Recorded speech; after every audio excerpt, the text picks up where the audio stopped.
So hi guys, another day, another vlog na naman po. And for today's video guys, random vlogs muna tayo ngayon guys. So ito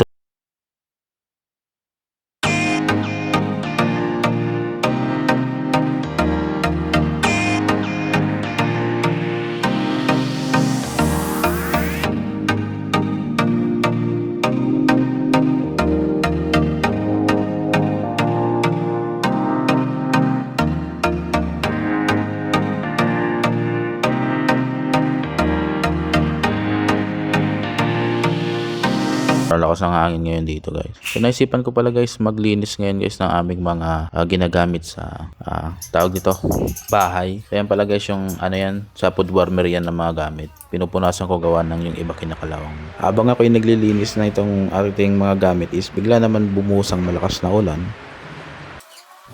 Yun nga pala guys, wala muna tayong vlog about doon sa ating ginagawang boy street vendor gawa ng ang dami pang ginagawa sa ngayon. So pasensya na pala guys. Hirap talaga maging isang content creator, lalo na kung hinahapol mo lang lahat ng oras. Wala kang sariling oras pagdating sa paggagawa ng content. Lahat pwedeng isingit.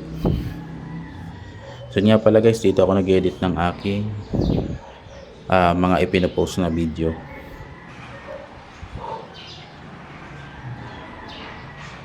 So yun nga pala guys, gamit ko sa pag-edit ng picture, tapos ng iba mga templates ay CapCut. Minsan naman ay Canva. So yan guys ay mga libre lang na editing apps na pwede mong magamit na wala kang babayaran. Kaya na nga guys, nag-edit ako dito guys ng pang-post kong picture sa ating Facebook.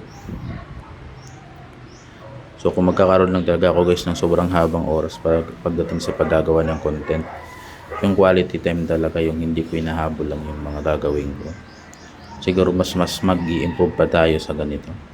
Pero dahil sa wala naman tayong magawa, tuloy pa rin hanggang sa kapag kumita na tayo dito, pwede tayong magsarili.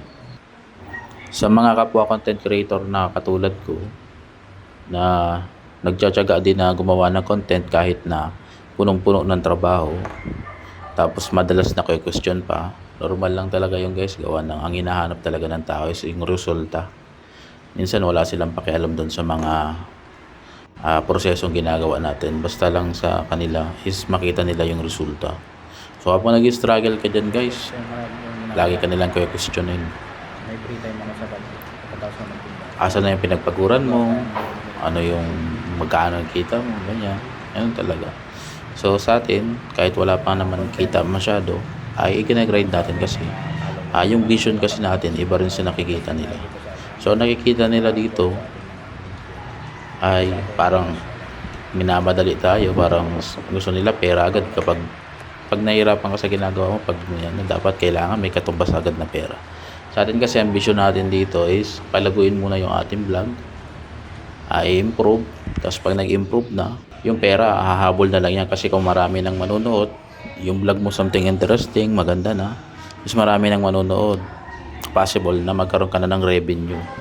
So yun yung inahabol natin dito, hindi yung easy money type na gawin. Kung meron man easy money na makukuha tayo dito, is yun kung tayo ay magaling na sa mga ginagawa natin. So, ganun din naman guys sa ating ginagawang pagtitinda guys. Madalas din tayo na question. Talagang questionin tayo ng mga tao guys na iba ang gusto nilang makita sa ano natin ginagawa. Kapag hindi sa kanila pabor yung ating mga ginagawa, o kumbaga hindi katingin nila sa question, i-question talaga nila yan gawa ng concern siguro sila, or may gusto lang silang ipagawa sa atin na iba.